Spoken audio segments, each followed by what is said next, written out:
What if I told you that a single moment at a graduation ceremony would expose a decade-long criminal conspiracy that reached all the way to the Supreme Court?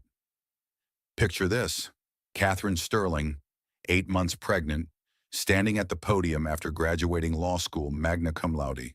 2,000 people are applauding. Her father, a Supreme Court justice, beams with pride. Everything seems perfect until her husband Rick walks onto that stage. Crack!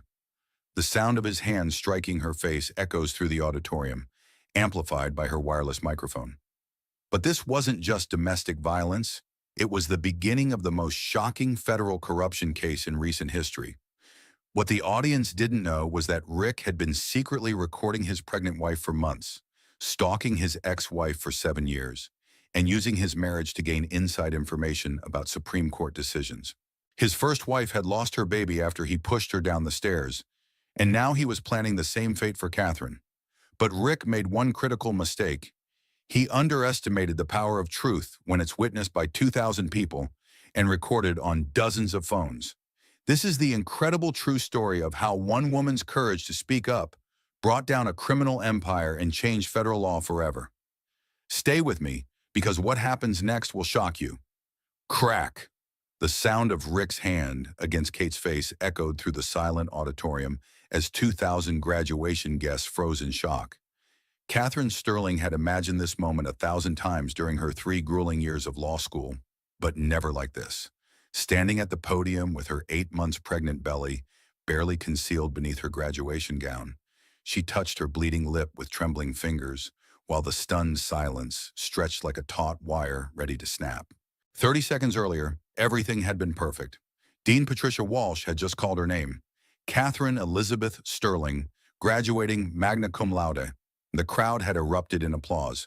Her father, Supreme Court Justice William Sterling, had risen from his seat in the VIP section, his weathered face beaming with pride as cameras flashed. Her mother Margaret sat beside him, tears streaming down her cheeks. Even her best friend Rachel had whooped from the graduate section, pumping her fist in the air. Kate had approached the podium with her prepared speech, the one she'd practiced in the mirror for weeks. She was supposed to thank her professors, acknowledge her classmates, and gracefully mention the challenges of completing law school while pregnant. Instead, when she reached the microphone and looked out at the sea of faces, her heart had swelled with a different kind of gratitude. "Thank you," she had begun, her voice clear and strong. "3 years ago, I began this journey not knowing if I had what it takes to become a lawyer. Today, I stand here 8 months pregnant, proof that women can do anything we set our minds to. But I couldn't have done this without my father, Justice William Sterling, who taught me that the law exists to protect those who cannot protect themselves." That's when Rick had moved. Her husband of 2 years had been sitting in the front row, supposedly the picture of a supportive spouse. He'd been taking photos with his phone, holding her purse, even helping her adjust her graduation cap before the ceremony. But Kate had noticed the signs: the sharp scent of whiskey on his breath, the tight set of his jaw when she mentioned her father, the way his corporate smile had faltered when the crowd applauded her academic achievements. Richard Blackwood, CEO of Blackwood Industries, wasn't used to playing second fiddle to anyone, especially not his pregnant wife. "You didn't thank me," he had hissed as she stepped down from the podium, diploma in hand. "Your husband, the man paying for this ridiculous degree you'll never use." "Rick, please," Kate had whispered, acutely aware that hundreds of people were watching them. "We can talk about this later." But later wasn't soon enough for Rick's wounded ego.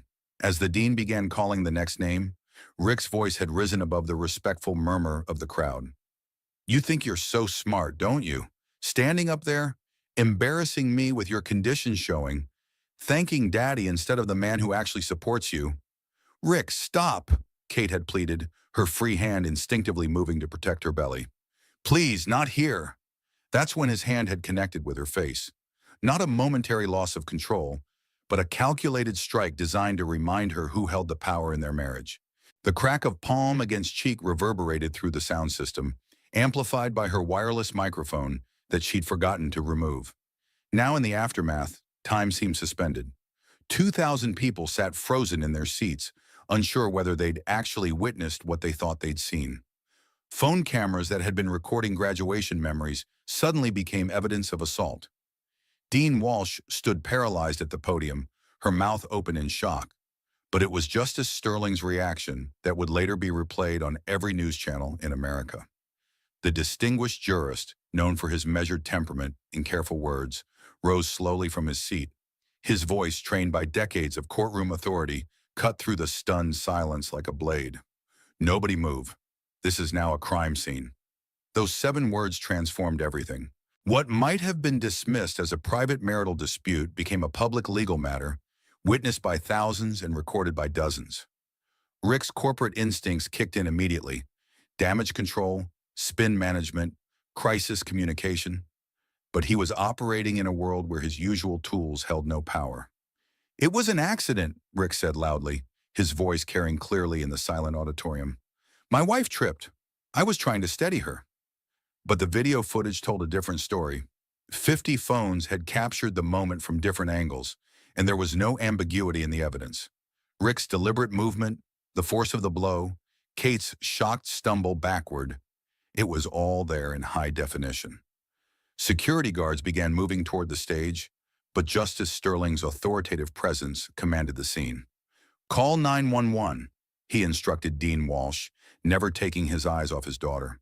"Medical attention first, then police." Kate stood trembling, one hand on her swollen belly, the other touching her split lip. The baby was moving frantically inside her, responding to her elevated heart rate and stress hormones. Around her, the careful choreography of graduation day dissolved into chaos. Margaret Sterling was already pushing through the crowd, her prosecutor's instincts overriding her maternal emotions. She'd spent 20 years in criminal law before becoming a judge's wife, and she recognized the signs of escalating domestic violence when she saw them. "Catherine, sweetheart, are you hurt? Is the baby okay?" Margaret's voice was steady and professional, though her hands shook as she examined her daughter's face. Rick attempted to approach them, his expression shifting between manufactured concern and barely controlled anger. "This is ridiculous. It was an accident. Kate, tell them it was an accident." But Kate couldn't speak. The shock of public humiliation combined with the physical pain and her fear for the baby had left her speechless. She stared at her husband and this man she'd married believing he loved her, and saw a stranger wearing Rick's face. Dean Walsh's voice crackled through the sound system. "Ladies and gentlemen, we're suspending the ceremony. Please remain in your seats while we address this situation." The paramedics arrived first, their professional calm a stark contrast to the charged atmosphere in the auditorium. They checked Kate's vital signs, assessed the baby's heartbeat, and confirmed that both mother and child appeared stable. But stable didn't mean safe, and everyone in that room understood the difference. Detective James Morrison arrived within 10 minutes, his weathered face taking in the scene with practiced efficiency. He'd handled domestic violence cases for 15 years, but never one with quite this many witnesses or this level of public scrutiny. "Mrs. Blackwood," he said gently, approaching Kate with the careful respect reserved for victims of violence. "I'm Detective Morrison. Can you tell me what happened here?" Rick stepped forward before Kate could answer. "Detective, this has been blown completely out of proportion. My wife is pregnant and emotional. She stumbled, I tried to help her, and people misunderstood what they saw." But Detective Morrison had already spoken with 3 witnesses, reviewed 2 different video recordings, and assessed the physical evidence. The redness on Kate's cheek was consistent with an open-hand slap, not a steadying grab. Her defensive posture, the way she unconsciously leaned away from her husband, told its own story. "Sir, I'm going to need you to step back," Morrison told Rick. "Mrs. Blackwood, are you able to answer some questions?" Kate nodded slowly, finding her voice. "He hit me, in front of everyone. He hit me because I thanked my father in my speech instead of him." The words hung in the air like an accusation and a revelation combined. This wasn't about a stumble or an accident. This was about power, control, and a man who believed his wife's achievements somehow diminished his own status. Rick's face flushed with anger and embarrassment. "You're being dramatic, Kate. Everyone knows you're emotional lately because of the pregnancy. This is exactly the kind of instability I've been worried about." It was the wrong thing to say in front of a detective trained to recognize manipulation tactics. Morrison had heard abusers use pregnancy as a weapon before. claiming their victims were too hormonal or unstable to be credible witnesses to their own abuse. Justice Sterling approached the group with measured steps, his judicial training warring with his paternal instincts. Detective Morrison, I want to be clear about something. I am this woman's father, and I recognize that creates certain complications. But I am also an officer of the court, and I witnessed a crime being committed. I'm prepared to make a formal statement as a witness. The implications were staggering. A Supreme Court justice serving as a witness in a domestic violence case involving his own daughter would create unprecedented legal and ethical challenges. But Justice Sterling's commitment to the law superseded even his family relationships, a principle that would soon be tested in ways none of them could imagine. As the auditorium slowly emptied under police supervision, Kate remained at the center of a growing storm.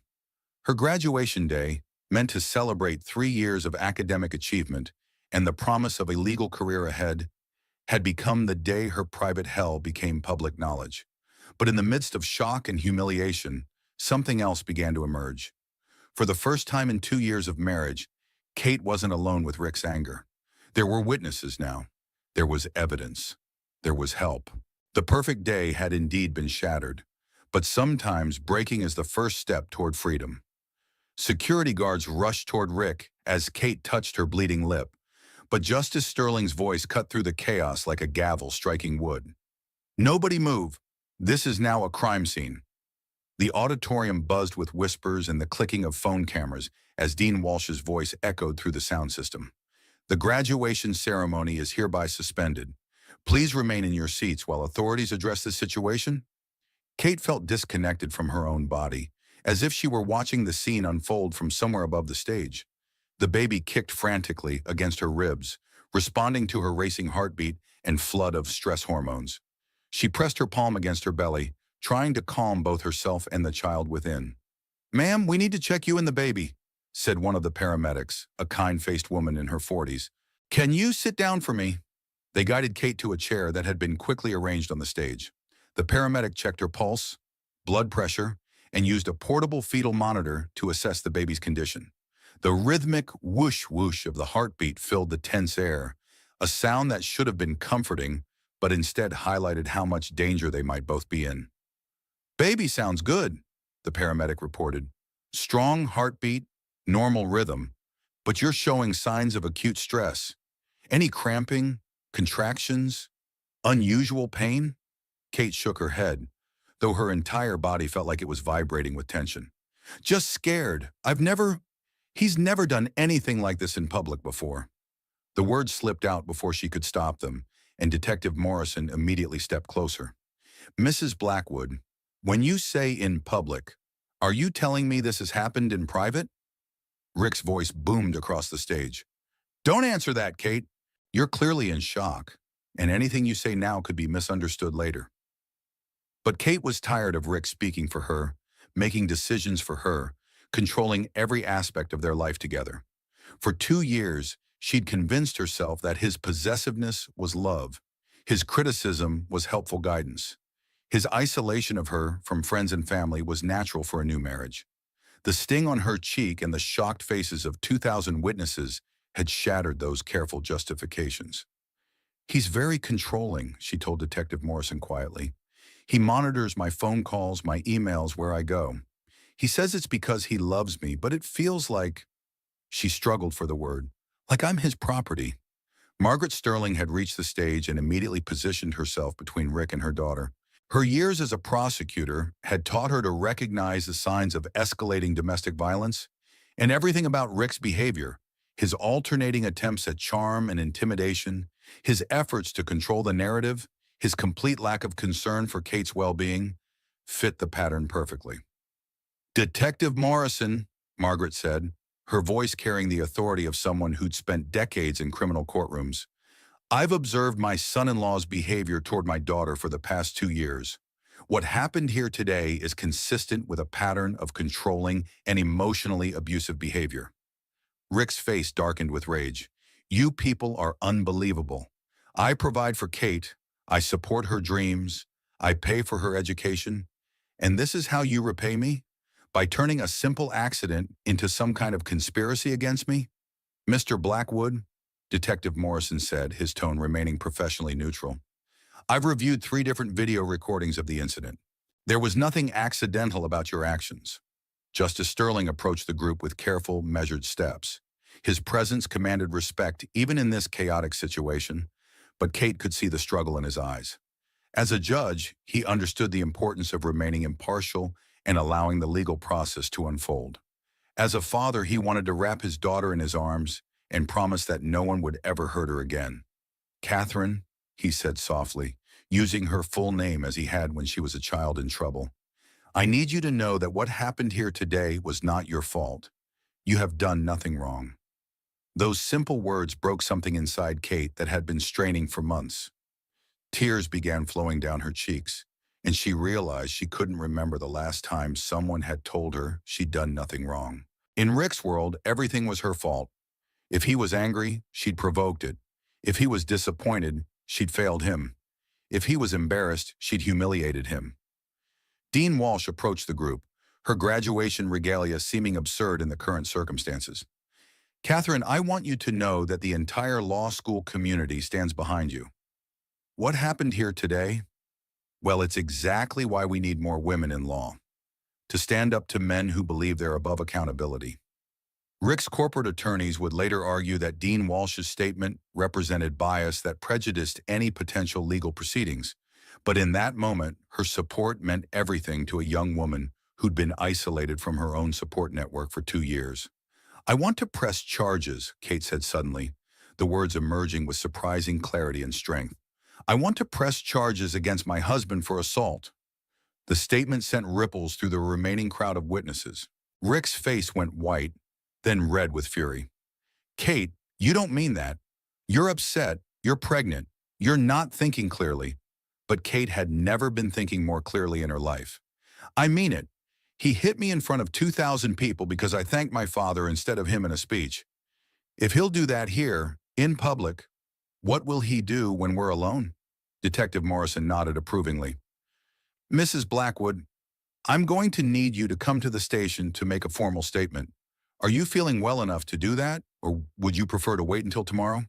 I can do it now, Kate said, though her voice was shaky. I want to do it now, while it's fresh, while I have courage. Rick made one final attempt to regain control of the situation. This is insane. Kate, think about what you're doing. Think about our baby, our marriage, your future. Do you really want to destroy our family over one moment of misunderstanding? But Justice Sterling stepped forward, and when he spoke, it was with the full weight of his judicial authority. Mr. Blackwood, you have just committed assault in front of multiple witnesses, including officers of the court. The legal process will now take its course, regardless of your personal preferences or your attempts to manipulate the victim. Margaret Sterling wrapped her arm around her daughter's shoulders. Catherine, your father and I will support you through whatever comes next. You're not alone anymore. As they prepared to leave the auditorium, Kate's friend Rachel pushed through the crowd of remaining graduates. Kate, oh my God, are you okay? I can't believe... I always thought Rick was controlling, but I never imagined... You thought he was controlling? Kate asked, surprised by the admission. Rachel looked uncomfortable. Well, yeah. The way he always had to know where you were, how he'd call or text constantly during study groups, how you stopped coming to social events. I wanted to say something, but you seemed happy, and I didn't want to interfere in your marriage. It was a common refrain among friends and family of abuse victims. The signs were there, but no one wanted to interfere in a private relationship. Kate realized she'd been sending mixed signals, covering for Rick's behavior, making excuses for his jealousy and possessiveness, even as they slowly strangled her independence. As they walked toward the exit, Detective Morrison fell into step beside them. Mrs. Blackwood, I want you to understand something important. This case isn't just about domestic violence anymore. Because your father is a Supreme Court justice, and because the assault took place in such a public forum, there may be federal implications to consider. Kate didn't fully understand what he meant, but she could see her parents exchanging meaningful glances. Her father's position, which had always been a source of pride and protection, was about to make their family situation infinitely more complicated. Behind them, Rick was already on his phone with his attorneys, his voice carrying across the emptying auditorium. I don't care what it costs. This situation needs to disappear immediately. Whatever it takes to make this go away quietly. But some things can't be bought, and some silences can't be purchased. The video of Rick striking his pregnant wife at her graduation ceremony was already spreading across social media, shared by outraged witnesses who'd captured the moment on their phones. By the time they reached the police station, de jure justice for Kate was beginning to trend on multiple platforms. The perfect day had become a public reckoning, and there was no going back to the carefully maintained silence that had protected Rick's reputation and preserved Kate's marriage. The truth, like the red mark on Kate's cheek, was now visible for everyone to see.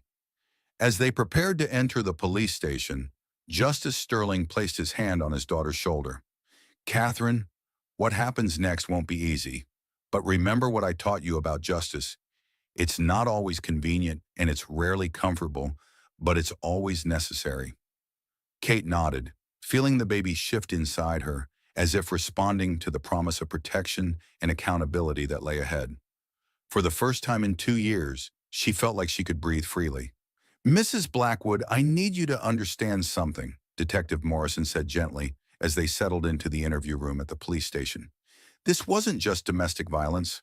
This was assault with hundreds of witnesses, and your father's position makes this potentially a federal matter." Kate sat in the hard plastic chair, still wearing her graduation gown, her cap long since discarded. The fluorescent lights cast harsh shadows across her face, making the red mark on her cheek appear even more pronounced. Her mother sat beside her, having insisted on being present as both support and legal counsel. "Federal?" Kate asked, confused. "I don't understand. Rick hit me. It's assault, maybe domestic violence, but federal?" Detective Morrison exchanged glances with Margaret Sterling before explaining. "When someone assaults the family member of a federal judge, especially in such a public manner, it raises questions about potential intimidation or coercion related to judicial proceedings. We have to investigate whether this was an isolated incident of domestic violence or part of a broader pattern that might influence your father's judicial decisions." The implications were staggering. Kate had never considered that her husband's behavior might be seen as an attempt to manipulate Supreme Court decisions through intimidation of a justice's family member. But as she thought about Rick's increasing anger over her father's influence in her life, his resentment of the Sterling family's legal prominence, and his belief that he should control every aspect of their marriage, the possibility didn't seem far-fetched. "Detective Morrison," Margaret said in her crisp prosecutor's voice, "before we proceed, I need to know, are you treating my daughter as a victim or as a potential tool in a federal investigation?" "She's absolutely a victim, Your Honor," Morrison replied, using Margaret's former judicial title out of respect. "But we need to understand the full scope of what we're dealing with. Mrs. Blackwood, can you tell me about your husband's attitude toward your father's position on the Supreme Court?" Kate thought carefully before answering. "Rick has always been, jealous isn't the right word. Resentful, maybe? He thinks my family looks down on him because he's in business rather than law. He's made comments about my father's cases, especially ones involving corporate regulations or business rights." "What kind of comments?" "He says my father is part of an elitist legal establishment that doesn't understand how the real world works. Sometimes when there's a Supreme Court decision that affects business, Rick will make comments about how nice it would be if the justices had to consider the impact on actual working people." Detective Morrison made notes as she spoke. "Has he ever suggested that you should influence your father's thinking on cases?" Kate's stomach clenched as she remembered several uncomfortable conversations. "Not directly, but yes, I think so. He's made comments about how I should help my father understand the business perspective on certain issues. He suggested I should arrange dinners or social meetings where he could educate my father about economic realities." Margaret Sterling's face had grown increasingly grim during this exchange. As a former prosecutor, she understood the serious implications of what her daughter was describing. If Rick had been attempting to use his marriage to gain access to or influence over a Supreme Court justice, his actions today might represent the escalation of a much broader conspiracy. "Catherine," her mother said carefully, "has Rick ever asked you specific questions about your father's work?" About cases he's considering or decisions he's making? The memory hit Kate like a physical blow. The pregnancy announcement. Oh my God, the pregnancy announcement. Both Detective Morrison and Margaret leaned forward. What about the pregnancy announcement? Morrison asked. And we announced my pregnancy at a family dinner 3 months ago. There was a case your father was considering then. Kate looked at her mother. Something about reproductive rights and corporate health insurance coverage. Rick kept asking detailed questions about how my father was leaning, what the other justices were thinking. I thought he was just making conversation, but he was trying to get inside information about a pending Supreme Court case. Margaret finished, her voice tight with controlled anger. Detective Morrison's radio crackled, and he stepped away briefly to take a call. When he returned, his expression was even more serious than before. Mrs. Blackwood, I have some disturbing news. We've been conducting background checks on your husband as part of this investigation. Kate's heart began racing. What kind of background checks? This isn't Rick's first incident. We've discovered a sealed record from his previous marriage that ended 7 years ago. The world seemed to tilt around Kate. Previous marriage? Rick told me I was his first wife. Margaret reached over and squeezed her daughter's hand. What happened in the previous marriage, Detective? Morrison consulted his notes grimly. His first wife, Jennifer Walsh, was hospitalized twice during their 2-year marriage. Once for a broken wrist that she claimed resulted from falling downstairs. The second time for injuries consistent with being pushed or shoved, though she refused to press charges. Kate felt sick. What happened to her? The marriage ended when she was 6 months pregnant. She had what was officially classified as a miscarriage, but the medical records suggest the fetal death was consistent with trauma to the abdomen. Again, she refused to press charges, but she divorced him immediately afterward and moved to another state. The interview room fell silent except for the hum of fluorescent lights. Kate struggled to process what she was hearing. The man she'd married, the father of her unborn child, had potentially killed a previous unborn child through violence against his first wife. Where is she now? Kate whispered. Jennifer. We're working on locating her. She changed her name after the divorce and has been very careful to stay under the radar. But Mrs. Blackwood, this information changes the scope of our investigation significantly. We're not just looking at today's assault anymore.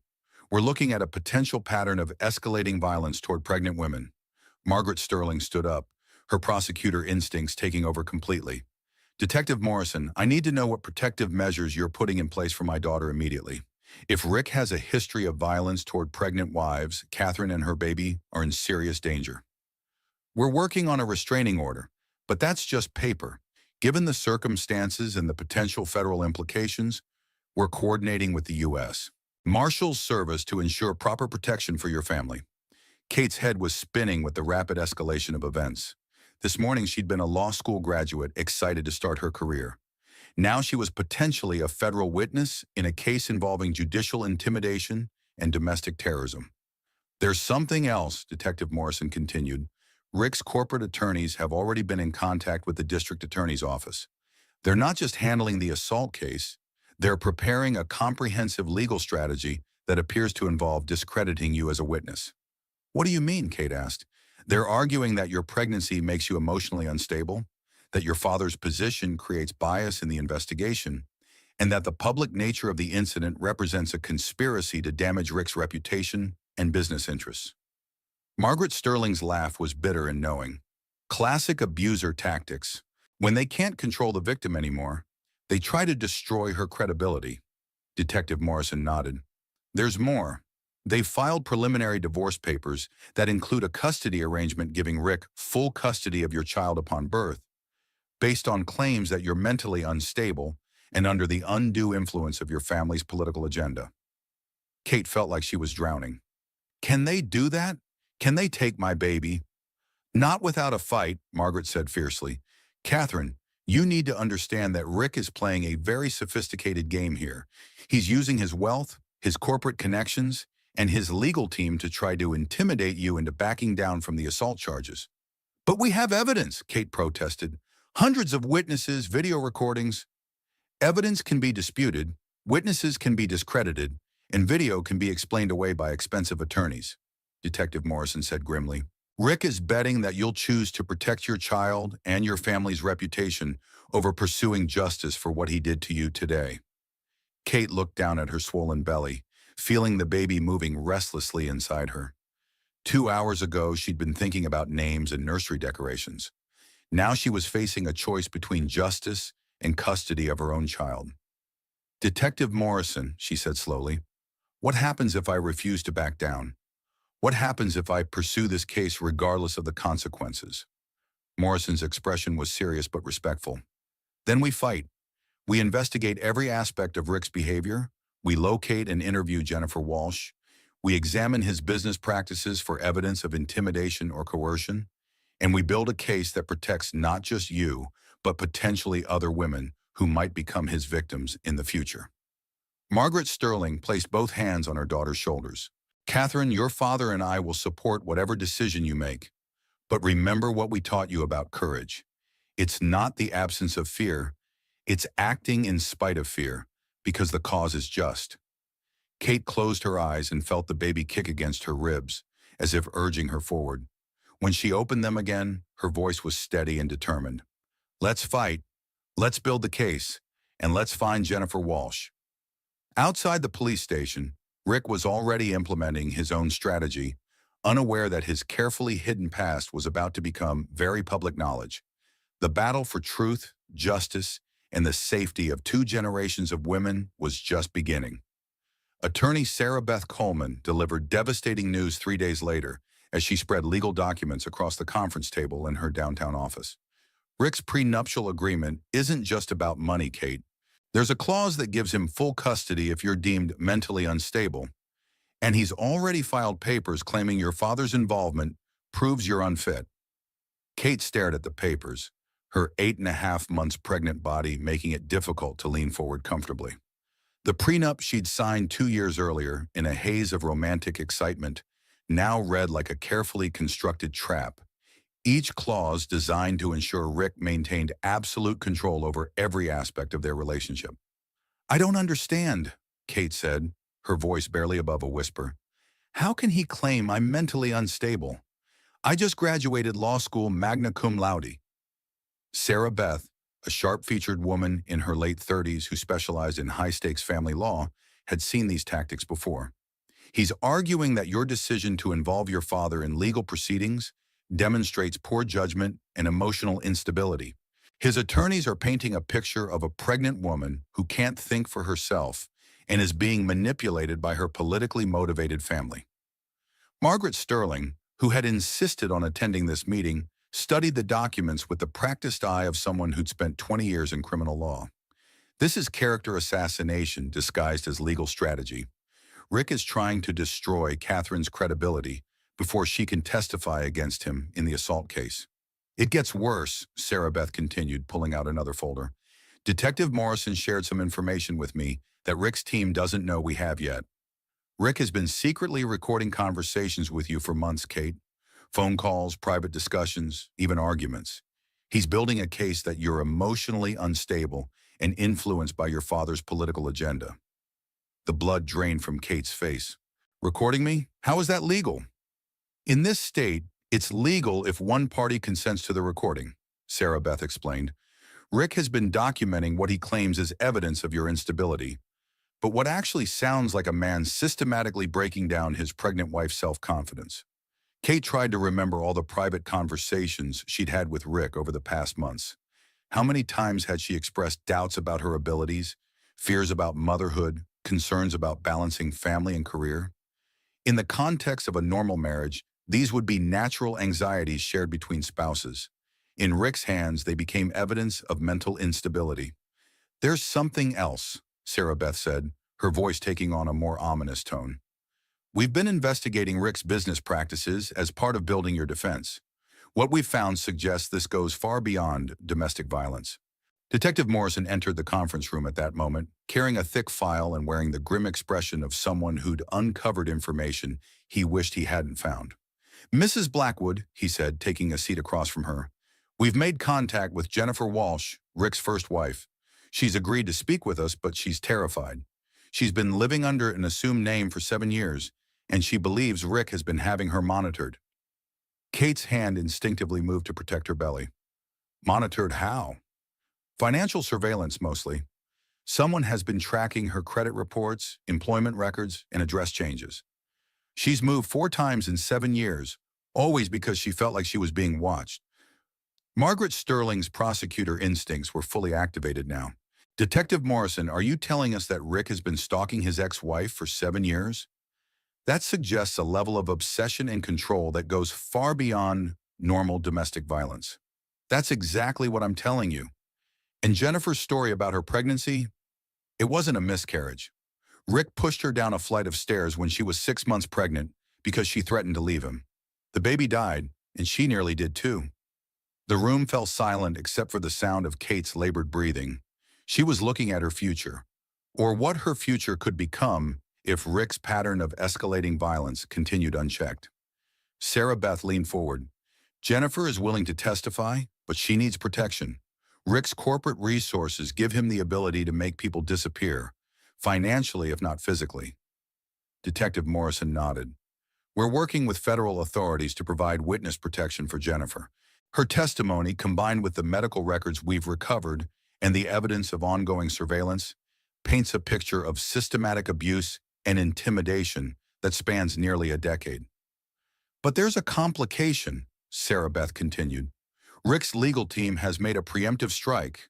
They filed a motion claiming that any testimony from Jennifer is irrelevant because it predates your marriage and therefore has no bearing on your current situation. They're also arguing that Jennifer is an unreliable witness because of her history of mental health treatment following the loss of her baby. Kate felt like she was suffocating under the weight of Rick's manipulations. Even 7 years later, he was using Jennifer's trauma as a weapon against her credibility. How does he have access to her mental health records? That's what we're trying to figure out, Detective Morrison said grimly. Either his investigators are very good at finding information that should be sealed, or Rick has connections that run deeper than we initially realized. The baby kicked hard against Kate's ribs, as if responding to her elevated stress levels.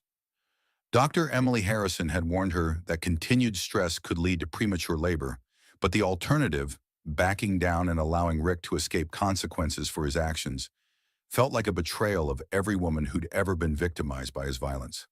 There's something I need to tell you, Kate said suddenly, a memory surfacing that she'd previously dismissed as unimportant.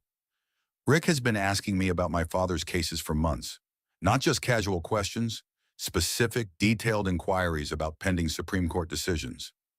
Margaret Sterling and Detective Morrison exchanged meaningful glances. What kind of questions, Catherine? About reproductive rights cases, corporate liability decisions, anything that might affect business regulations. He always framed it as wanting to understand my father's work. But now I think he was trying to get inside information about Supreme Court deliberations. Sarah Beth stopped taking notes and looked directly at Kate. If Rick has been using his marriage to you as a means of accessing confidential information about Supreme Court proceedings, we're not just talking about domestic violence anymore. We're talking about attempted judicial corruption. Detective Morrison's radio crackled, and he stepped away to take a call. When he returned, his expression was even more serious than before. That was the FBI. Rick's business associates have started contacting federal prosecutors, claiming they have information about improper communications between Supreme Court justices and outside parties. The implications hit Kate like a physical blow.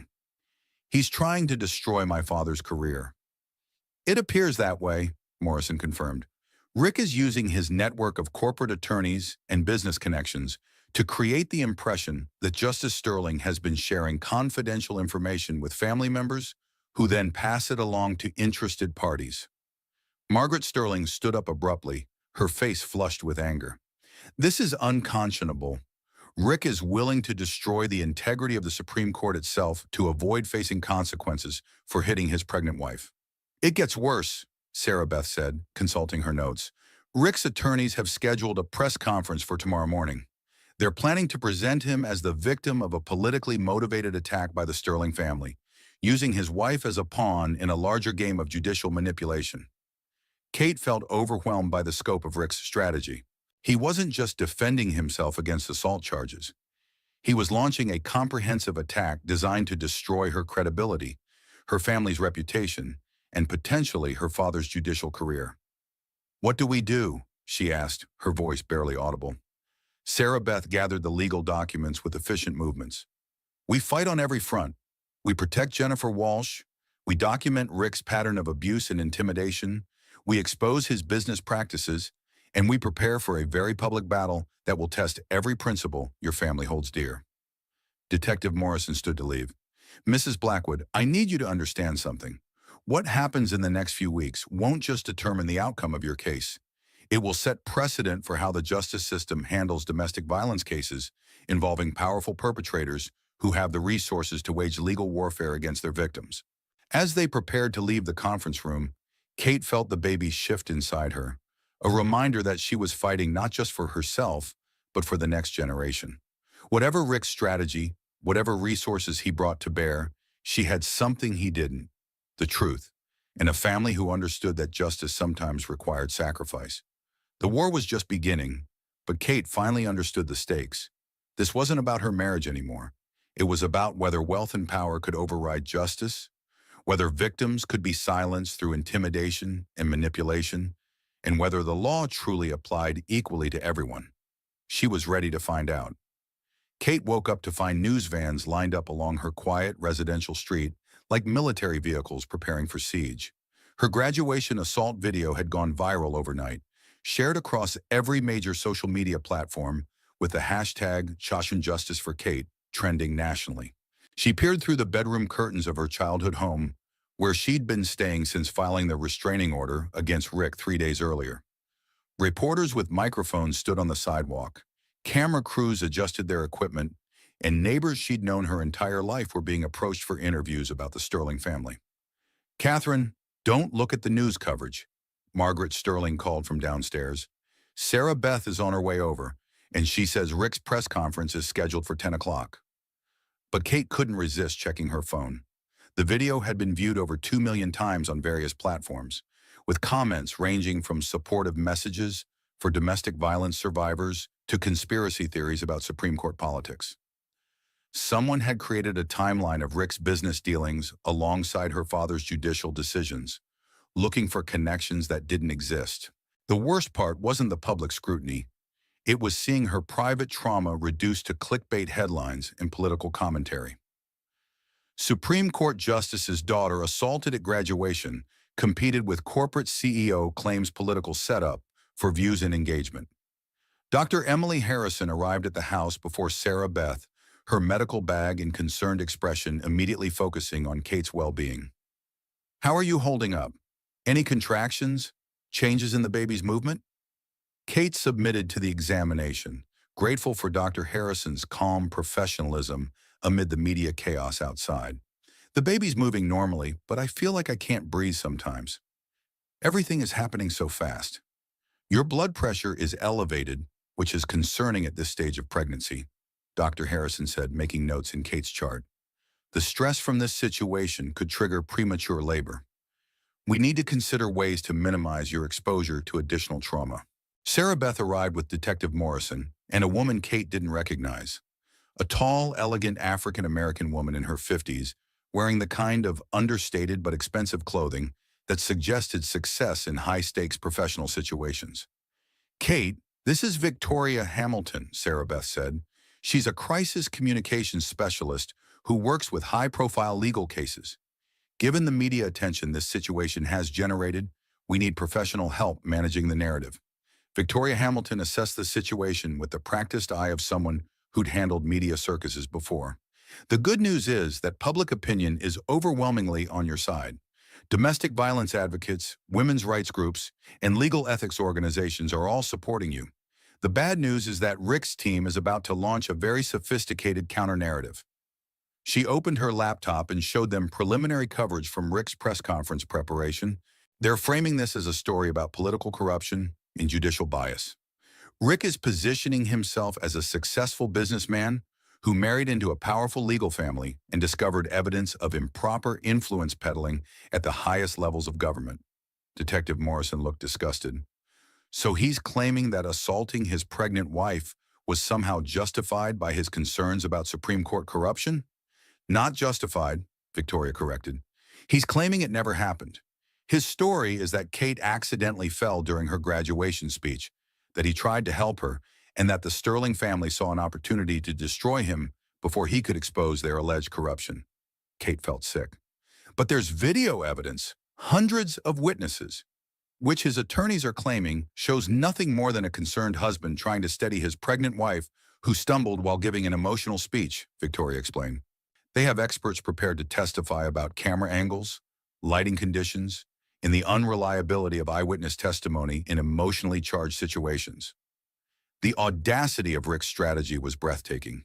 He was using his wealth and legal resources not just to defend against the assault charges, but to completely rewrite reality itself.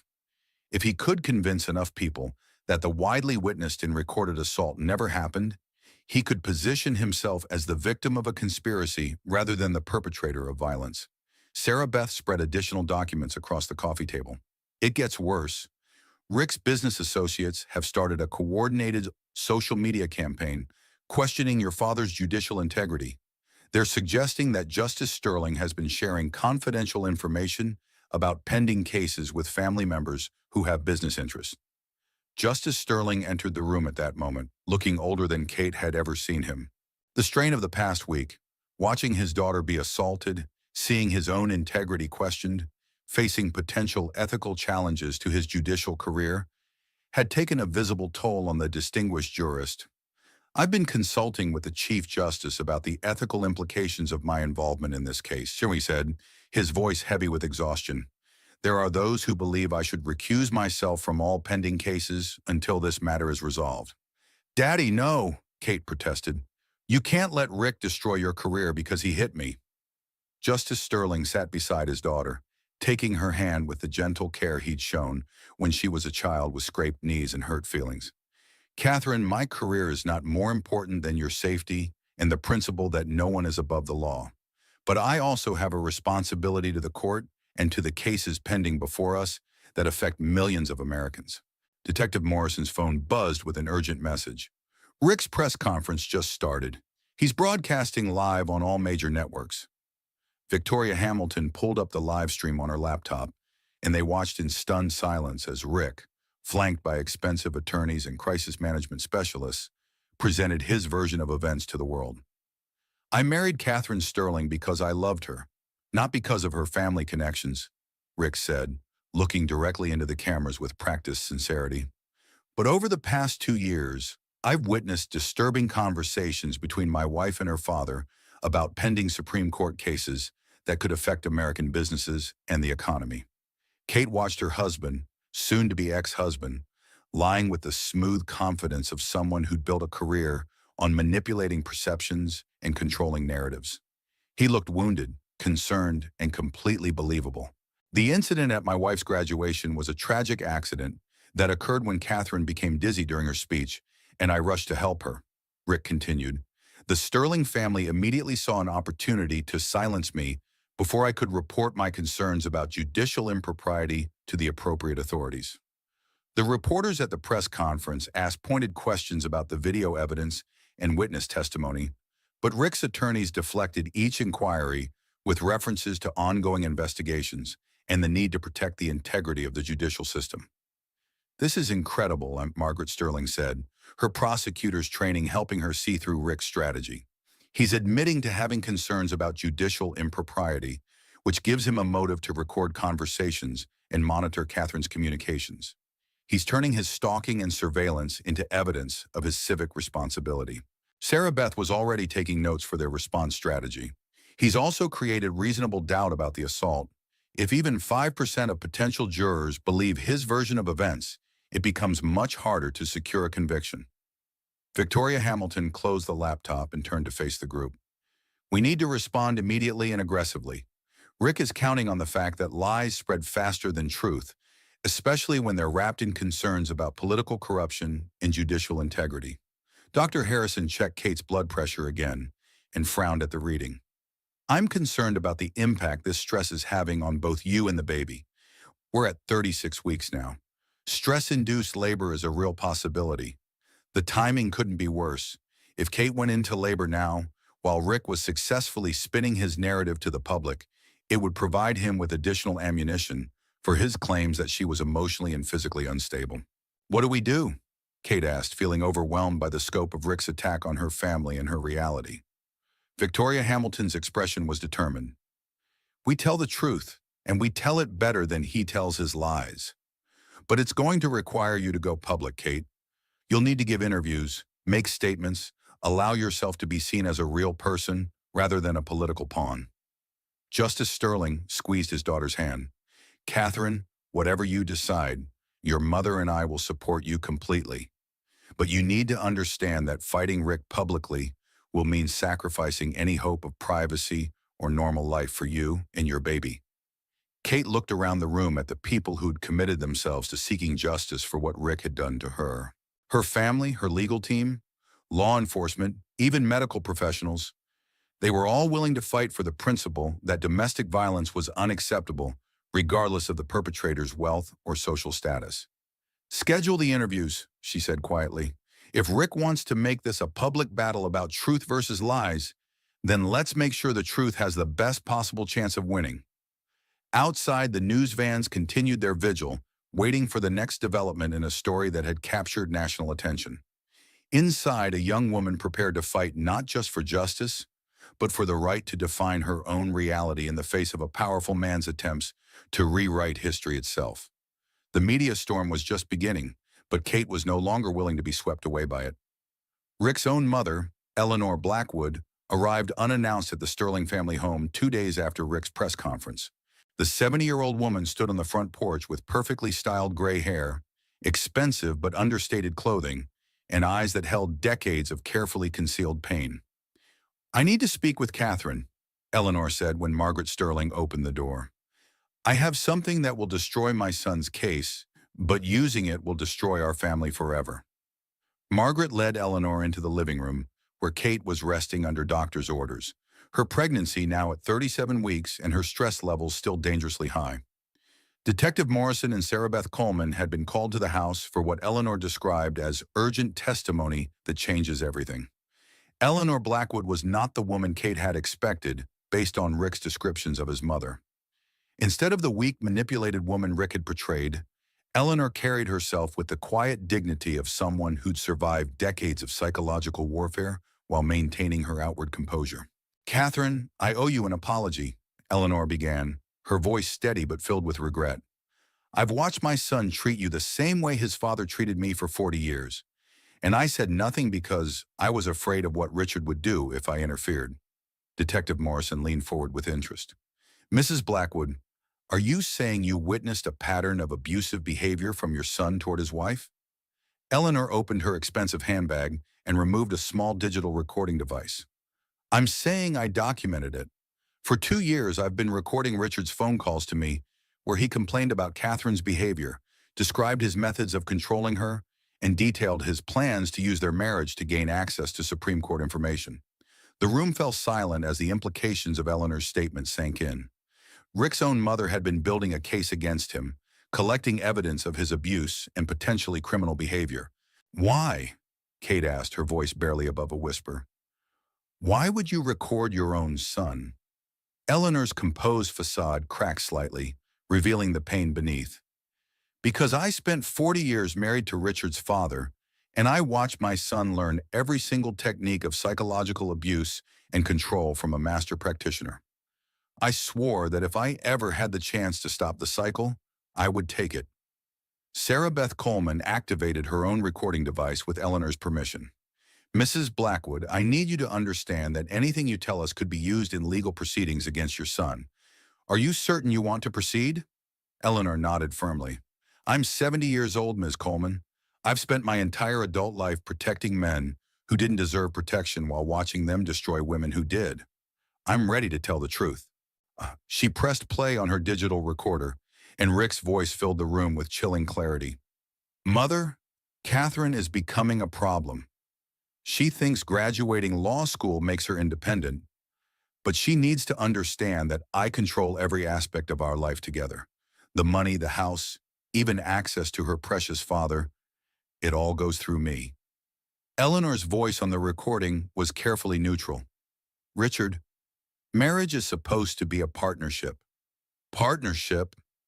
Rick's laugh was cold and calculating. Catherine is an investment mother. Her father's position on the Supreme Court makes her valuable, but only if she understands her place in the relationship. I've been recording our conversations for months to document her emotional instability. If she ever tries to leave me or cause problems, I'll have her declared mentally unfit and take custody of our child. Asinoid. The recording continued with Rick detailing his strategies for isolating Kate from her friends, monitoring her communications, and using her pregnancy to make her financially and emotionally dependent on him. Most disturbing were his casual references to information he'd gathered about pending Supreme Court cases through his conversations with Kate. Detective Morrison stopped the playback. "Mrs. Blackwood, how many of these recordings do you have?" 47 phone conversations over the past 18 months, Eleanor replied. "Richard calls me every Sunday to complain about his life and plan his strategies for controlling the people around him. I realized early in his marriage to Catherine that he was escalating toward violence, just like his father did with me." Margaret Sterling had remained silent during the recording, but now she spoke with the controlled anger of someone who'd prosecuted domestic violence cases for 20 years. "Eleanor, what happened to you during your marriage? What did Rick's father do?" Eleanor's hands shook slightly as she reached into her purse again, withdrawing a small photo album. "Robert Blackwood broke my ribs twice, fractured my wrist, and gave me a concussion that required hospitalization. But the physical violence was nothing compared to the psychological torture. He convinced me that I was worthless, that no one would believe me if I spoke out, and that my children would be taken away if I tried to leave." She opened the photo album to reveal medical records, hospital photos, and documentation spanning 4 decades of systematic abuse. "I kept records because I thought someday I might find the courage to leave, but I never did. Robert died 3 years ago, and I thought the nightmare was over. Then I watched Richard begin using the same techniques on Catherine that his father had perfected on me." Kate struggled to process what she was hearing. The grandmother-to-be of her child had endured 4 decades of abuse and had been documenting Rick's behavior to prevent history from repeating itself. "Mrs. Blackwood," Sarah Beth said carefully, "your testimony in these recordings could be crucial evidence in both the assault case and the investigation into your son's business practices. But I need you to understand that testifying against Rick will likely result in permanent estrangement from your son and potentially put you at risk of retaliation." Eleanor's smile was sad but determined. "Ms. Coleman, I'm 70 years old and I have terminal cancer. The doctors give me 6 months to a year. I'd rather spend my remaining time trying to protect my daughter-in-law and grandchild than maintaining a relationship with a man who's become everything I despised about his father." The revelation about Eleanor's terminal diagnosis added another layer of complexity to an already overwhelming situation. Rick's mother was using her final months to break a generational cycle of abuse, but her death would eliminate a key witness in any legal proceedings. Detective Morrison's phone buzzed with an urgent message. "Mrs. Blackwood, I need to inform you that Rick has discovered you're here. He's on his way to this address with his security team, and he's making threats about family loyalty and consequences for betrayal." Eleanor's face went pale, but her voice remained steady. "Then we need to work quickly. Detective Morrison, I have copies of all the recordings, Rick's business correspondence that shows his attempts to influence judicial proceedings, and documentation of his surveillance of his first wife, Jennifer Walsh." "You know about Jennifer?" Kate asked, surprised. "Richard told me about the baby that died," Eleanor said quietly. "He was proud of it. He said Jennifer learned what happened when wives tried to leave their husbands. He described it as a teaching moment." Hodorina, the casual cruelty of Rick's attitude toward Jennifer's tragedy and the death of his first unborn child revealed a level of sociopathy that went far beyond typical domestic violence. This wasn't a man who lost control in moments of anger. This was someone who used violence as a calculated tool to maintain power and control. Sarah Beth was already on her phone coordinating with law enforcement. "We need Eleanor in protective custody immediately, and we need to fast-track the analysis of these recordings. If Rick is willing to threaten his own dying mother to maintain his cover story, there's no limit to what he might do to intimidate other witnesses." As if summoned by their conversation, the sound of car doors slamming echoed from the street outside. Through the window, they could see Rick approaching the house with two men who looked like private security or corporate investigators. Eleanor stood up with surprising strength for someone battling cancer. "Catherine, I want you to know that watching you find the courage to fight back has been the proudest moment of my life as Richard's mother. You're doing what I never could do." Detective Morrison was already coordinating with backup units, while Sarah Beth prepared to invoke legal protections for their elderly witness. Justice Sterling, who had been quietly observing from the doorway, stepped forward with the full authority of his judicial position. "Eleanor," he said gently, "thank you for choosing to protect my daughter and grandchild. Your courage in breaking this cycle will save lives." Outside, Rick's voice could be heard demanding entry to the Sterling family home, his tone alternating between false concern for his pregnant wife and barely controlled rage at his mother's betrayal.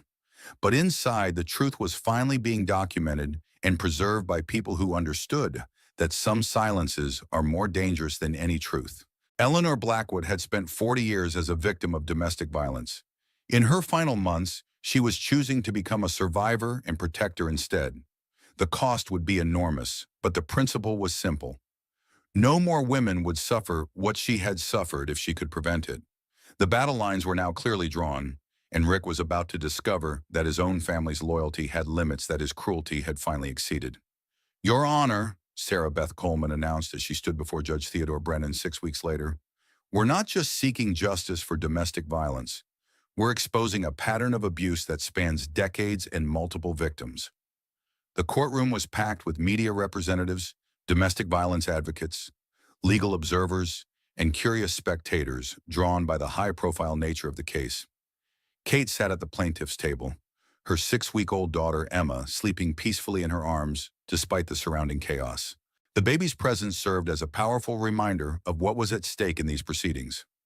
Rick sat at the defense table flanked by 3 expensive attorneys, his expression carefully controlled, but his frequent glances toward Kate and the baby revealing his frustration at losing control of the narrative.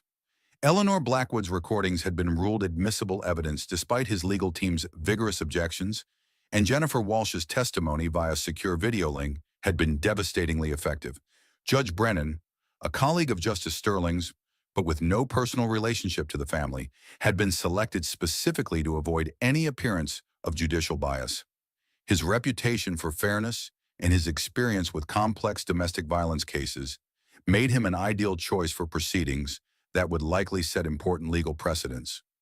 Detective Morrison took the witness stand first, presenting the evidence methodically and professionally. "Your Honor, our investigation revealed a pattern of escalating abuse spanning nearly a decade. The defendant used his wealth and corporate resources to stalk and intimidate his first wife, Jennifer Walsh, for 7 years after their divorce. He systematically isolated and psychologically abused the victim, Catherine Sterling, throughout their 2-year marriage. And he attempted to use his relationship with a Supreme Court justice's daughter to gain access to confidential judicial information." Rick's lead attorney, Marcus Webb, a silver-haired veteran of corporate defense cases, rose for cross-examination.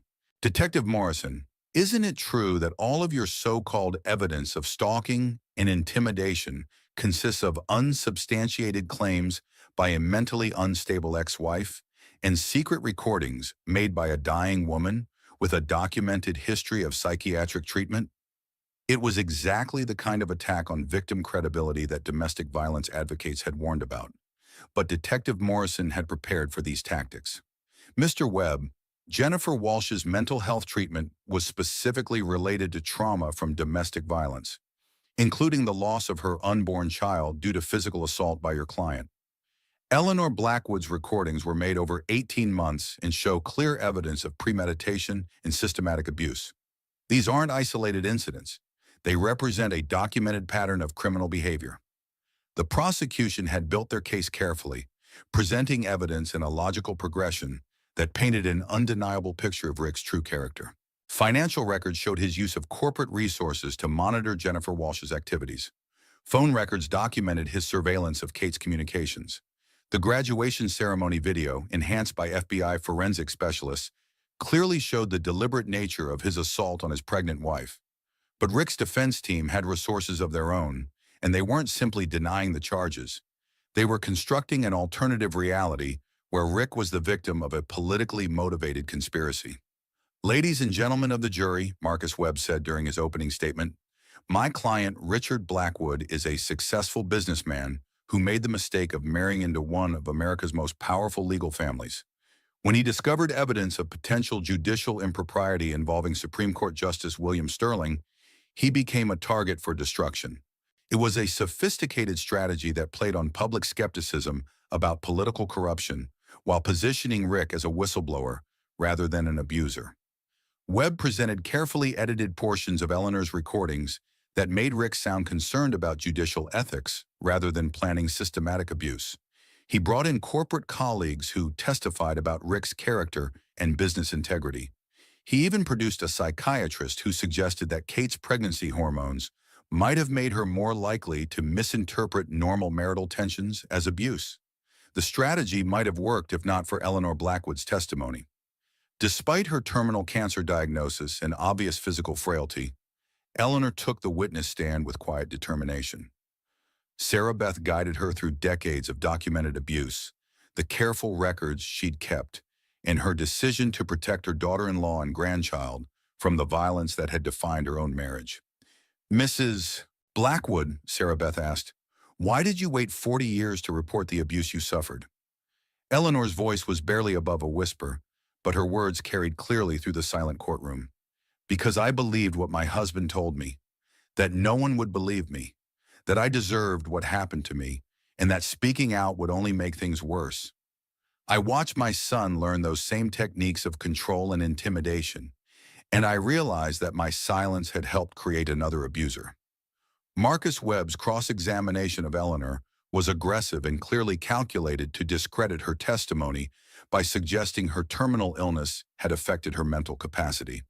But Eleanor had prepared for this attack with the help of her own physicians, who confirmed that her cognitive function remained completely intact despite her physical decline.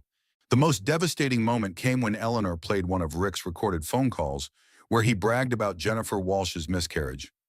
"Mother, Jennifer learned what happens when women try to leave their husbands. Catherine needs to understand that lesson too, especially now that she's carrying my child."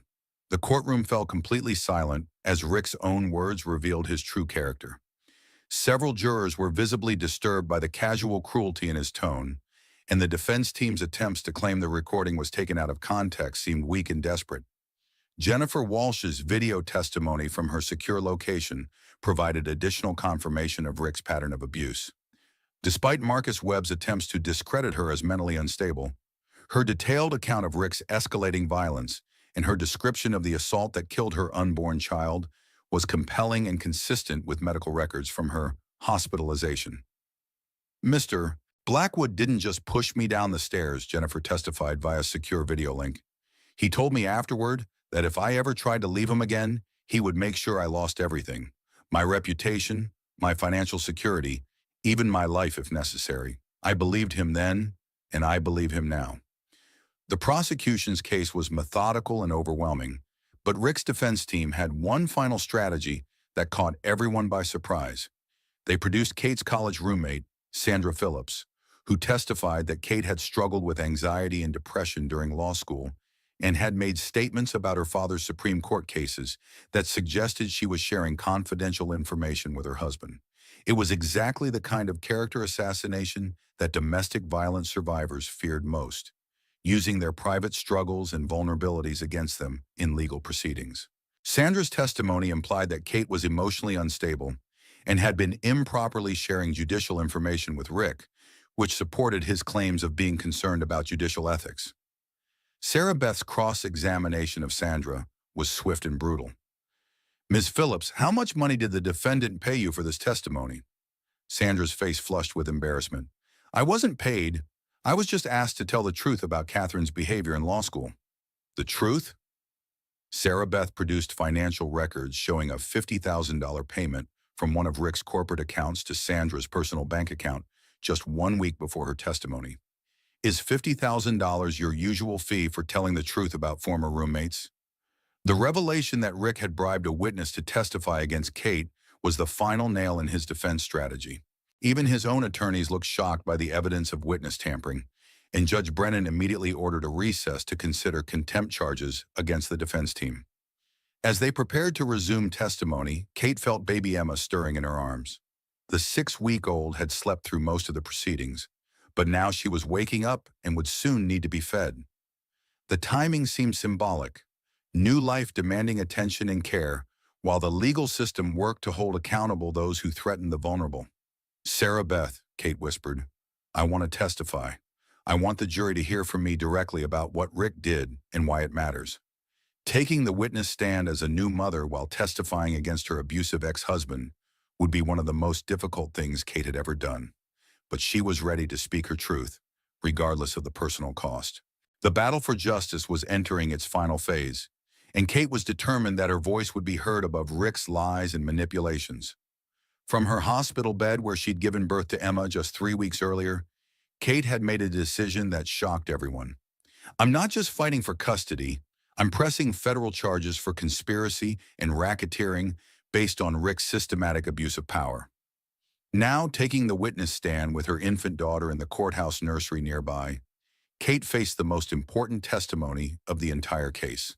The federal investigation had expanded beyond domestic violence into a complex web of corporate corruption, witness intimidation, and attempted judicial manipulation that could send Rick to prison for decades rather than months.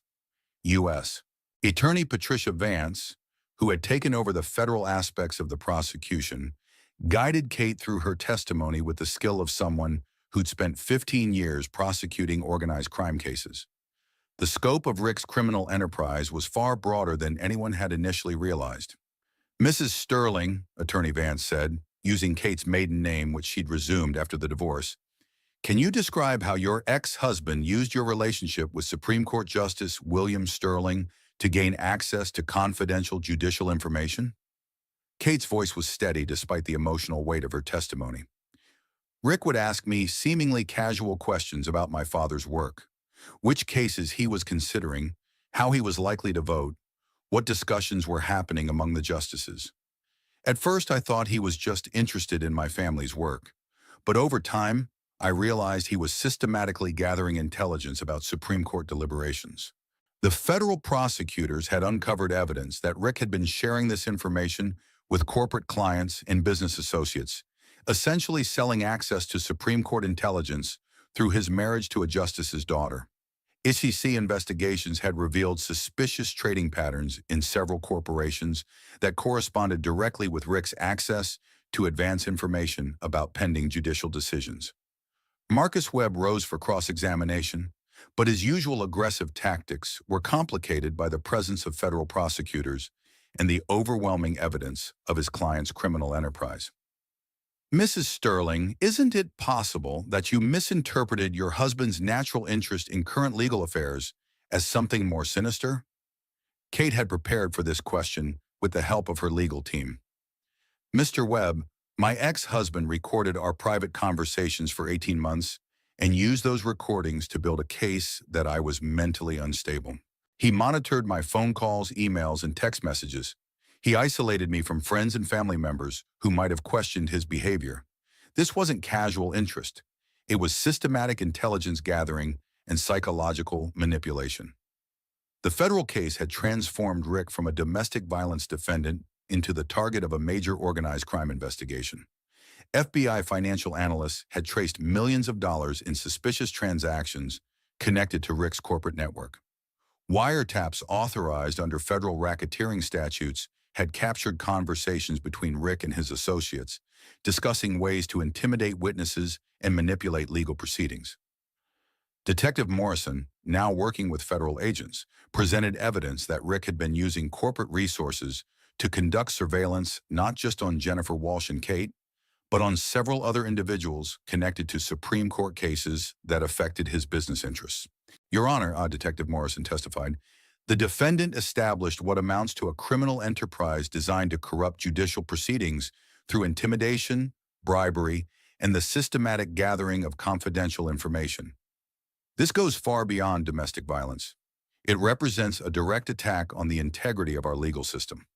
The most damaging evidence came from Rick's own business associates, several of whom had agreed to cooperate with federal investigators in exchange for reduced charges in their own cases. Corporate executive Michael Torres testified about meetings where Rick bragged about his access to Supreme Court information and discussed strategies for influencing judicial decisions through pressure on Justice's family members. Rick told us that marrying Catherine Sterling was the best business decision he'd ever made, Torres testified. He said Justice Sterling's position gave him inside information worth millions of dollars in trading advantages and regulatory insights. Rick's defense team was falling apart under the weight of federal prosecution resources. Marcus Webb had been replaced by a team of white-collar criminal defense specialists, but even they seemed overwhelmed by the scope of evidence against their client. The turning point came when Eleanor Blackwood, despite her deteriorating health, insisted on testifying about Rick's plans to use baby Emma as a leverage against Kate and her family. The elderly woman's appearance on the witness stand was heartbreaking. She was obviously dying, but her determination to protect her granddaughter gave her strength to continue. Richard told me that having Catherine's baby gave him permanent leverage over the Sterling family. Eleanor testified, her voice barely audible, but her words carrying clearly through the silent courtroom. He said Justice Sterling would have to be careful about his judicial decisions because Richard could always threaten to disappear with the baby if the family caused him problems. The implication that Rick had been planning to kidnap his own child as leverage against a Supreme Court justice represented the kind of criminal conspiracy that federal prosecutors rarely encountered. It transformed the case from domestic violence into potential domestic terrorism. But Rick's legal team had one final surprise that threatened to derail the entire prosecution. They produced illegally obtained copies of Kate's private medical records, including psychiatric evaluations from her college years and details about her pregnancy that were meant to be confidential. Your Honor, Rick's new lead attorney announced, these medical records show that Mrs. Sterling has a documented history of mental health issues that make her testimony unreliable. More importantly, they reveal that she discussed her father's judicial work with her psychiatrist, which represents a breach of Supreme Court confidentiality protocols. It was exactly the kind of desperate, unethical maneuver that domestic violence survivors feared most, using their private medical information and mental health struggles against them in legal proceedings. Sarah Beth Coleman immediately moved for sanctions against the defense team for obtaining sealed medical records illegally. Judge Brennan was visibly angry about the breach of medical privacy. Counselor, how did your team obtain sealed medical records that should have been protected under federal privacy laws? The question exposed another layer of Rick's criminal enterprise. His investigators had been breaking federal laws to obtain confidential information about his ex-wife, her family, and anyone else who might testify against him. U.S. Attorney Vance used the illegal medical records as evidence of additional federal crimes. Your Honor, the defendant's systematic violation of privacy laws and illegal surveillance activities represent continuing criminal enterprise that poses a threat to anyone who opposes his interests. As the federal case expanded to include charges of illegal surveillance, medical records theft, in violation of federal privacy laws, Rick's situation became increasingly desperate. His corporate empire was collapsing as business partners fled the scandal.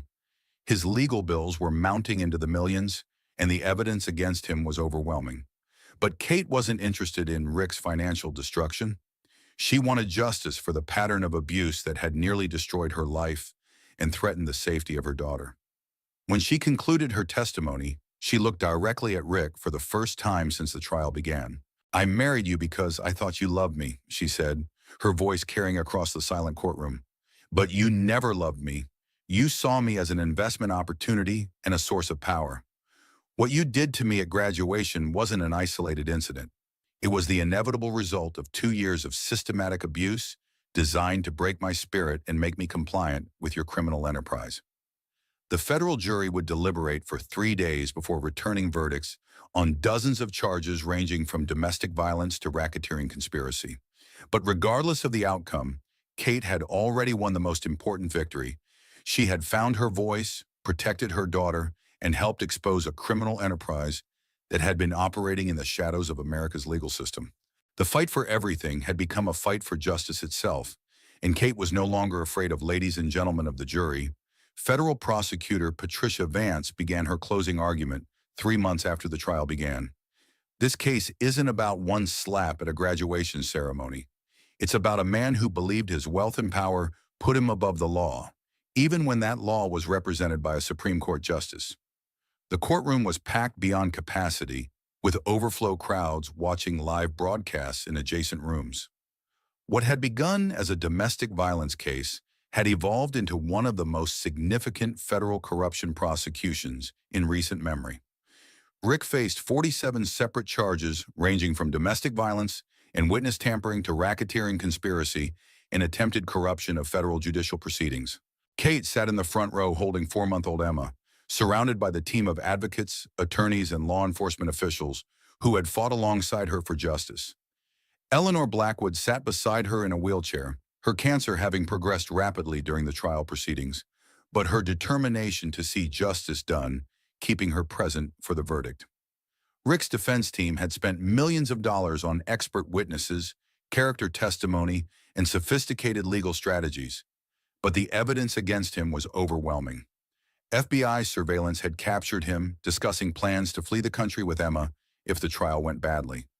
Corporate investigations had revealed bribes paid to court officials, illegal surveillance of federal judges' families, and systematic attempts to manipulate stock prices using confidential Supreme Court information. The defendant created a criminal enterprise, prosecutor Vance continued, that used domestic violence as its foundation and judicial corruption as its goal. He didn't just abuse his wife, he used that abuse as part of a broader conspiracy to corrupt the highest court in our nation.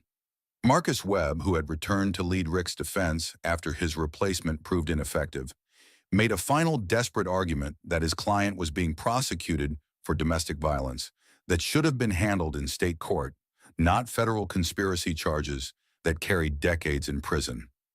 Richard Blackwood made mistakes in his marriage, Webb argued, but mistakes are not conspiracies, and personal failings are not federal crimes. The government is using domestic relations law to prosecute what they claim is organized crime. But the evidence told a different story. Financial records showed Rick had spent over $2 million on illegal surveillance and intimidation activities. Recorded conversations revealed his plans to use Emma as leverage against Justice Sterling's judicial decisions. Most damaging of all were Rick's own words, captured on Eleanor's recordings, describing his systematic abuse of both Jennifer Walsh and Kate as necessary tools for maintaining control over women who might threaten his interests. The most powerful moment of the trial came when Jennifer Walsh appeared in person to testify, having finally gained enough courage to face Rick directly rather than testifying via video link. 7 years after losing her baby due to Rick's violence, she stood in the witness box and described the full scope of his abuse with devastating clarity. Richard Blackwood didn't just kill my unborn child, Jennifer testified, her voice steady despite visible trembling. He spent 7 years hunting me, tracking my movements, and making sure I knew that speaking out about what he did would result in my complete destruction. I lived in constant fear until I learned about what he was doing to Catherine. That's when I realized that my silence was enabling him to destroy another woman and another baby. Rick's reaction to Jennifer's testimony revealed the extent of his narcissistic rage. He was caught on courtroom cameras mouthing threats toward Jennifer while she spoke, behavior that Judge Brennan immediately cited as evidence of continuing criminal conduct. Mr. Blackwood, Judge Brennan said sternly, your behavior in this courtroom demonstrates exactly the kind of intimidation and abuse that brought us here today. You will remain silent during testimony, or you will be removed from these proceedings. The federal jury deliberated for 4 days, reviewing hundreds of pieces of evidence and dozens of hours of testimony. During the wait, Kate spent time with Emma in the courthouse nursery, trying to maintain some sense of normalcy while the legal system determined whether Rick would spend the rest of his life in federal prison. Eleanor Blackwood used the time to complete her final testimony for a documentary about generational domestic violence that would be released after her death. Despite her failing health, she was determined to ensure that other women understood the warning signs of systematic abuse and the importance of breaking cycles of violence. I spent 40 years protecting a man who didn't deserve protection, Eleanor said in her final recorded interview. I won't spend my remaining months allowing my son to continue that pattern of abuse. Sometimes the most loving thing a mother can do is hold her child accountable for the harm he causes others. Humor. Justice Sterling had recused himself from all Supreme Court cases pending the resolution of Rick's trial, but his colleagues had unanimously supported his decision to prioritize family safety over judicial responsibilities. The legal community had rallied around the principle that domestic violence represented a direct threat to judicial independence and the rule of law itself. When the jury returned with verdicts, the courtroom fell completely silent. Foreman Patricia Chen, a retired teacher who had been elected by her fellow jurors to deliver their decisions, read through 47 separate charges with careful deliberation. On the charge of domestic violence in the first degree, we find the defendant guilty. On the charge of witness intimidation, we find the defendant guilty. On the charge of racketeering conspiracy, we find the defendant guilty. The verdicts continued for 20 minutes, with guilty findings on 45 of the 47 charges. The only acquittals were on 2 minor financial charges where the evidence had been less conclusive. Rick's face remained impassive throughout the reading, but his hands shook visibly as the weight of his convictions became clear. Judge Brennan scheduled sentencing for 6 weeks later, but legal observers estimated that Rick faced a minimum of 25 years in federal prison and potentially life imprisonment given the severity of his crimes and his lack of cooperation with investigators. The most satisfying moment for Kate came when federal marshals placed Rick in handcuffs and led him away to await sentencing. For 2 years, she had lived in fear of his anger, his control, and his threats. Now he was the one facing an uncertain future, while she held their daughter and planned for a life free from his influence. Eleanor Blackwood squeezed Kate's hand as they watched Rick being escorted from the courtroom. "It's over, dear. He can't hurt you or Emma or any other woman ever again." Outside the courthouse, media representatives and domestic violence advocates had gathered for what had become the most closely watched conclusion of a federal domestic violence prosecution in American history. Kate had prepared a brief statement with the help of Victoria Hamilton, but when she stepped up to the microphones, she spoke from her heart rather than from prepared remarks. Today's verdicts represent justice not just for me, but for every woman who has been told that domestic violence is a private matter that doesn't concern the legal system, Kate said, her voice carrying clearly across the crowd. Rick Blackwood used his wealth and power to try to silence his victims and corrupt our courts, but justice won because brave people were willing to speak truth to power. She looked down at Emma, who was sleeping peacefully despite the noise and chaos around them. "My daughter will grow up in a world where domestic violence has consequences, where wealth and power don't provide immunity from accountability, and where women's voices are heard and believed." The press conference concluded with statements from federal prosecutors, domestic violence advocates, and legal experts about the broader implications of Rick's convictions. The case had established important precedents about federal prosecution of domestic violence cases involving systematic abuse and corruption of judicial proceedings. But for Kate, the most important outcome was simpler and more personal. She was free. Emma was safe. And the cycle of violence that had nearly destroyed 2 generations of women in Rick's family had finally been broken. As they walked away from the courthouse, Eleanor Blackwood looked up at her daughter-in-law with pride and satisfaction. "Catherine, you did what I never had the courage to do. You fought back, and you won." Oh. 6 weeks later, Rick would be sentenced to 35 years in federal prison without possibility of parole. His corporate empire would be dismantled to pay restitution to his victims and fund domestic violence prevention programs. His attempts to appeal the convictions would fail at every level, including a final rejection by the Supreme Court where Justice Sterling had recused himself from the case. But those victories lay in the future. For now, Kate simply walked away from the courthouse holding her daughter, surrounded by people who had fought for justice, and finally free to build the life she'd always imagined for herself and her child. The reckoning was complete, and the future belonged to the survivors. 6 months after Rick's sentencing, Kate stood at another podium, but this time she was addressing a congressional hearing on domestic violence legislation while holding her healthy 8-month-old daughter, Emma. The House Judiciary Committee had invited her to testify about the need for federal legislation addressing domestic violence cases involving systematic abuse and corruption. "Chairman Rodriguez, members of the committee," Kate began, her voice carrying the confidence of someone who had survived the worst and found her strength on the other side. "My experience with domestic violence began like most, with isolation control, and psychological manipulation. But it escalated into a federal criminal conspiracy because my abuser believed his wealth and power made him immune to consequences. The hearing room was packed with domestic violence advocates, legal experts, and media representatives covering what had become known as the Sterling Blackwood case. The federal convictions had created important legal precedents, but Kate's testimony was focused on preventing other women from enduring what she had experienced. Emma sat contentedly in her mother's lap, occasionally making small sounds that drew smiles from the usually serious congressional representatives. The baby's presence served as a powerful reminder of what was at stake in domestic violence cases. Not just the immediate victims, but future generations who deserve to grow up free from violence and fear. The system worked in my case because I had extraordinary resources, Kate continued. My father is a Supreme Court justice. My mother is a former prosecutor, and I had access to the best legal representation available. But most domestic violence victims don't have those advantages. They need federal legislation that provides consistent protection and prosecution standards regardless of geography, wealth, or political connections. Representative Maria Santos of California, who had championed federal domestic violence legislation for years, asked pointed questions about the intersection of domestic violence and judicial integrity.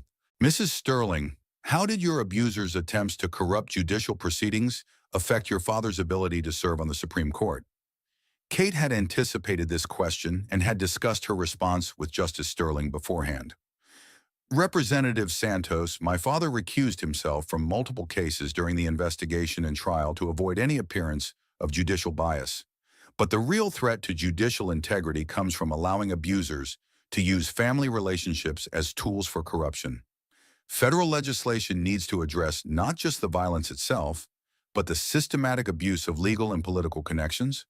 The proposed legislation, dubbed the Sterling Act, despite Kate's objections to having her name attached to it, would create federal jurisdiction for domestic violence cases involving public officials, systematic abuse patterns, or attempts to corrupt legal proceedings. It had bipartisan support from representatives who recognized that domestic violence could threaten the foundations of democratic governance. After her congressional testimony, Kate returned to her new life as a federal prosecutor specializing in domestic violence cases. The U.S. Attorney's Office had offered her a position immediately after Rick's conviction, recognizing her unique combination of legal training, personal experience, and public credibility in domestic violence cases. Her first case had involved a military contractor who was using his security clearance and government connections to intimidate and abuse his wife. The parallels to her own situation were obvious, but Kate had learned to channel her personal experience into professional advocacy rather than allowing it to overwhelm her. The defendant believed his position gave him immunity from consequences, she had argued in her opening statement. But domestic violence is domestic terrorism, and terrorism has no immunity under American law. The conviction had been swift and decisive, establishing Kate's reputation as a prosecutor who understood both the legal complexities and personal realities of domestic violence cases involving powerful perpetrators. Eleanor Blackwood had died peacefully in her sleep 3 months after Rick's sentencing, but not before seeing her granddaughter take her first steps and hearing her first words. Her final weeks had been spent establishing a foundation to support domestic violence survivors and fund research into generational patterns of abuse. Eleanor understood something that took me years to learn, Kate reflected during the foundation's inaugural fundraising dinner. Breaking cycles of violence requires more than individual courage. It requires systemic change and community support. Her foundation will ensure that other women have the resources and support she never had when she needed them most. Justice Sterling had returned to his full duties on the Supreme Court after Rick's conviction, his reputation enhanced rather than damaged by his decision to prioritize family protection over judicial convenience. A profile in the Harvard Law Review described his handling of the crisis as a masterclass in judicial ethics and personal integrity. The legal community had embraced Justice Sterling's approach as a model for handling conflicts between judicial responsibilities and family emergencies. Several law schools had created case studies based on his decisions during the crisis, using them to teach future lawyers about the complexities of legal ethics in personal situations. Margaret Sterling had been appointed to head a new federal task force on domestic violence prevention, drawing on her prosecutorial experience and her personal understanding of how domestic violence affected legal families. Her first initiative was creating specialized training programs for law enforcement officers dealing with domestic violence cases involving public officials or legal professionals. Domestic violence doesn't respect professional boundaries or social status, Margaret told the inaugural class of federal domestic violence investigators, but it does exploit power imbalances and institutional weaknesses. Our job is to ensure that the legal system protects victims regardless of who their abusers might be. Jennifer Walsh had emerged from years of hiding to become a powerful advocate for domestic violence survivors, particularly those dealing with long-term stalking and intimidation by wealthy abusers.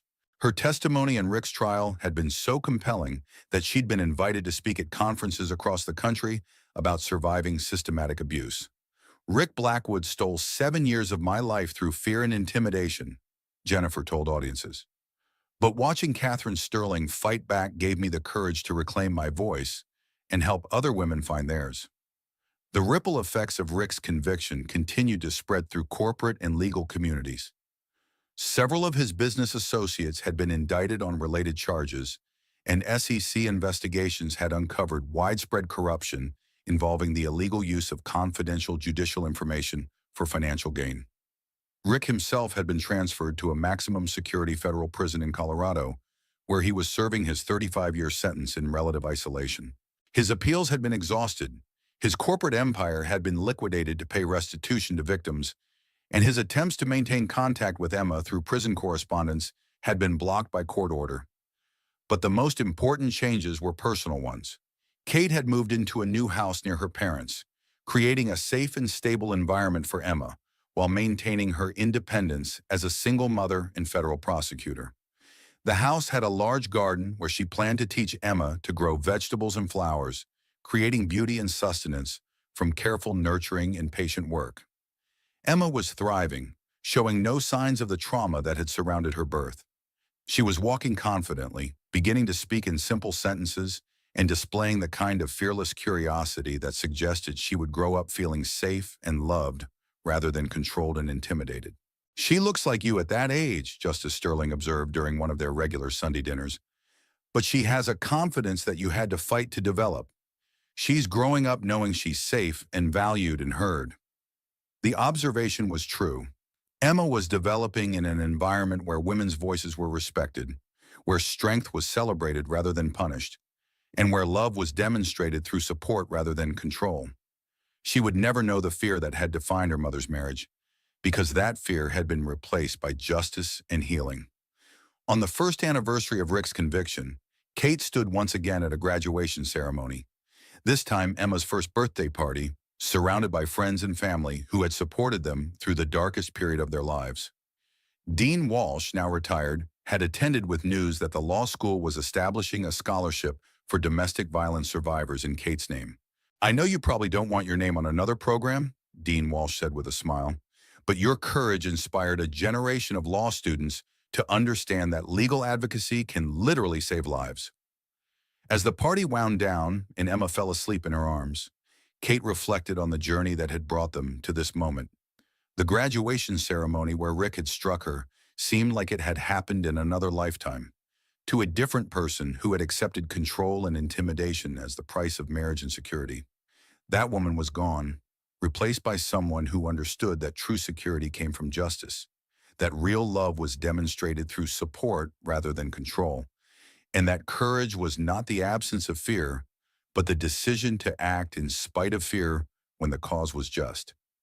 Emma stirred in her arms, opening her eyes briefly to look up at her mother with the kind of trust that came from being consistently protected and cherished. In those eyes, Kate saw not just her daughter's future, but the future of all the women who would benefit from the legal precedents, institutional changes, and cultural shifts that had emerged from their struggle.